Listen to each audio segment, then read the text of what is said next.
కుటుంబం అనేది సమాజం మొత్తానికి ఒక బేస్, పునాది లాంటిది.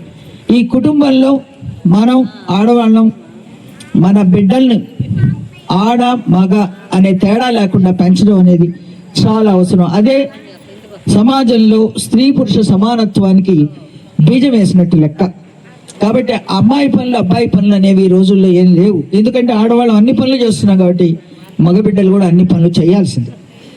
ఆ విధంగా పిల్లల్ని స్కూలు పంపించడంతో సరిపెట్టుకోకుండా ప్రతిరోజు సాయంకాలం పూట కుటుంబం అంతా ఒక చోట కూర్చొని మంచి చెడులు వాళ్ళ అనుభవాలు మాట్లాడుకోవాల్సిన అవసరం ఎంతైనా ఉంది. ఎందుకంటే family is the most beautiful place in the world అన్నారు. ఎక్కడో అందమైన ప్రదేశాలకు పోవడానికి మనకు టూర్లు వేసుకోవాల్సిన అవసరం లేదు. ఇంటి దగ్గర కూర్చొని ఫ్యామిలీ అంతా మాట్లాడుకొని రేపు తీసుకోబోయేటువంటి రేపటి గురించినటువంటి ఒక ప్లాన్ని సిద్ధం చేసుకోగలగాలి.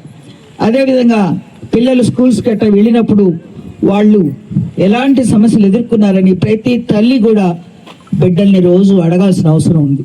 ఎందుకంటే ఎంత ప్రభుత్వాలు ఎన్ని ప్రయత్నాలు చేస్తున్నప్పటికీ కూడా సమాజంలో ఉన్నటువంటి దుర్భర పరిస్థితులు ఆడపిల్లల్ని పసి బిడ్డల నుంచి ముసలవ్వల దాకా కూడా వాళ్ళ మాన ప్రాణాలని రక్షించుకునేటువంటి పరిస్థితులు సమాజంలో లేవు. మద్యము, గంజాయి, డ్రగ్స్ ఇవన్నీ కూడా పక్కదోవ పట్టిస్తున్నాయి యువతరాన్ని. ఈ విషయంలో తల్లులు ప్రధానంగా బిడ్డల విషయంలో జాగ్రత్తగా చూసుకుంటూ ఏ రోజు ఎట్టున్నారు అనేది గమనించుకోవాల్సిన అవసరం ఎంతైనా ఉంది. ఆ మత్తు పదార్థాలు, మద్యం వీటి వల్ల పక్కదోవ పట్టినటువంటి ఎవరైనా సరే వావి వరస లేకుండా పసి బాలికల నుంచి ముసలి అవ్వల దాకా వాళ్ళ మీద అఘాయిత్యాలు జరుపుతూ ఉంటే